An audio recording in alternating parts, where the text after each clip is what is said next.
Welcome back to another episode of Wonder Boy Adventures. For this video, susubukan nating lumipad. Susubukan din nating tingnan kung ano ang makikita natin sa baba kapag tayo ay nasa taas.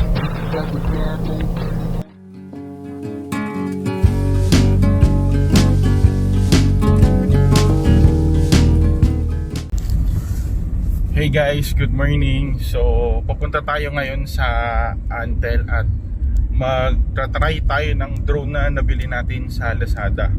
So yung drone na nabili ko is I think categorize siya as a toy kasi magaan lang siya at madali lang ma-consume yung battery niya.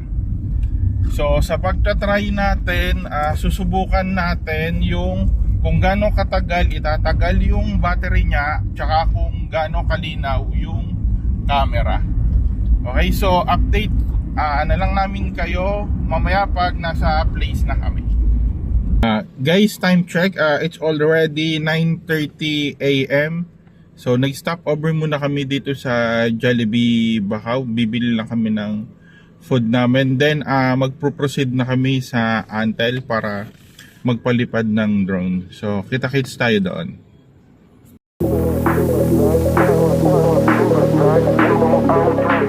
Okay guys, so take off. Angat natin, maandar, atras.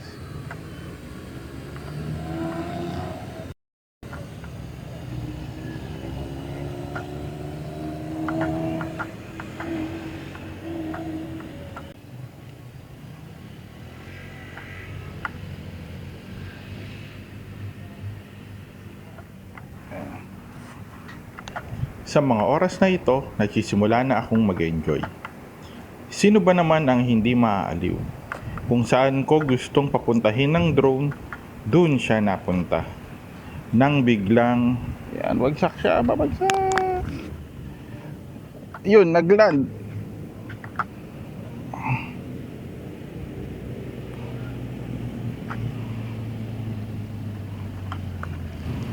Wala akong magawa kundi lapitan ng drone. Lapitan ng drone at humingi ng pasensya sa mga naistorbo kong motorista. Buti na lang hindi sila natamaan ng drone. Buti na lang din hindi sila nagalit sa akin. Sorry ba? Sorry!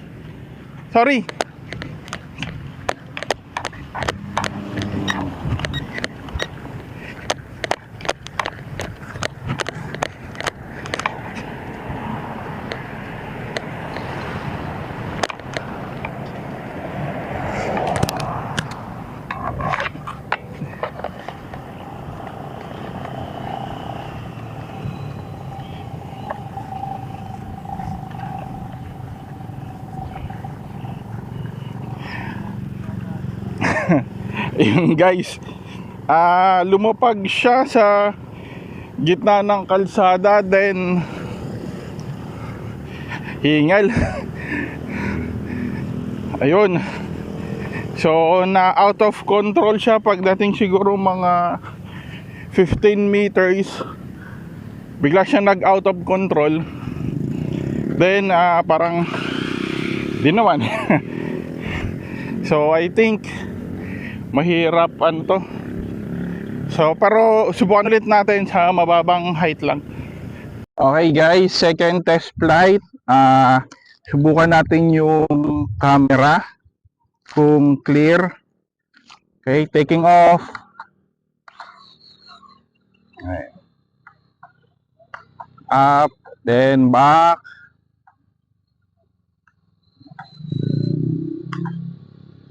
Steady. Facing sa akin. Up. Malikot. Forward, going forward sa akin.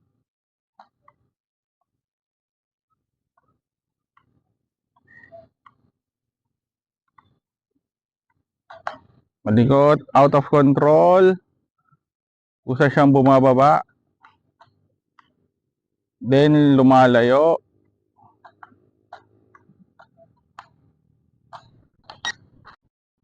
Going down, up. Muling na out of control ang drone. No choice ako kundi lapitan ito sa damuhan. Connecting to Wi-Fi. Guys, bumibitaw siya sa Wi-Fi. So, kada land niya, nabitaw siya sa Wi-Fi, then set up ulit.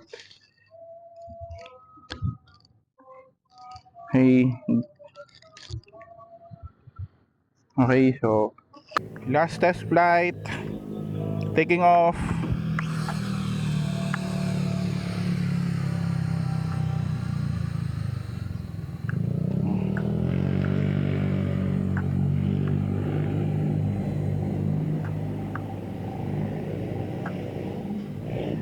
I think low bat na siya.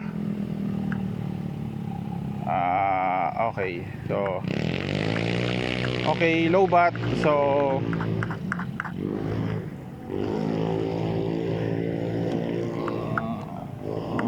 So I think low bat na siya. So ay mga 15 to 20 minutes rin kami nagpapalipad. So that's it for today. So dito ko na tapusin yung video. Then for other reviews, i-check ko mamaya sa bahay. So thanks for watching. Hey guys, so kararating lang namin dito sa bahay and it's already 12:30 in the afternoon.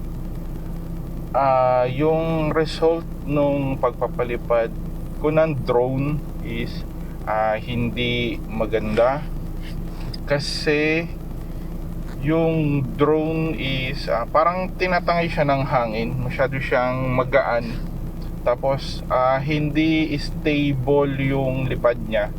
So kapag tinake off siya, kung saan siya pumupunta, hanggang sa muntik pa nga tumama sa nagdadaang sasakyan buti hindi nagalit sa akin. Dun sa muntik kong tamaan, shoutout sa'yo. Hindi ko alam kung sino ka, pero salamat at hindi ka nagalit sa akin. Sorry talaga. And yun nga, yung drone is hindi siya stable. Then sinubukan ko yung camera, bigla hindi ko alam ayaw niyang mag-record, pero nakakonect naman siya sa cellphone. So pero ayaw niyang mag-record. Hindi ko alam kung functioning ba talaga yung camera or whatever. Pero I think hindi siya recommended kung gagamitin siya sa mga simple vlogs or video taking, kasi napakadelikado. Baka mamaya habang nagpapalipad tayo, biglang makatama ng iba, mapunta sa bubong or bumagsak sa tubig. So I suggest kung gagamit or bibili tayo ng drone, siguro yung may pangalan talaga. Pero for this, hindi ko siya ma-recommend as a vlogging tools kasi very risky. So recommended siya siguro as toy ng bata, as laruan, kasi yun nga, hindi naman ganun rin kataas yung range niya or ganun kalayo. So once na lumayo siya, out of control, hindi mo siya makokontrol. So I suggest ano na lang, siguro yung talagang pang vlog yung gamitin natin, kung gagamitin natin siya sa mga video taking, content creation. So for this drone, actually E88 Pro, from Lazada ko lang siya na purchase. So recommended siya as toy lang, hindi siya pwede pang vlog. Anyways, siguro try ko ulit gawan ng review, or tingnan natin kung magagawan ko pa siya ng ibang paraan para kahit papaano magamit. So pero ngayon negative yung result.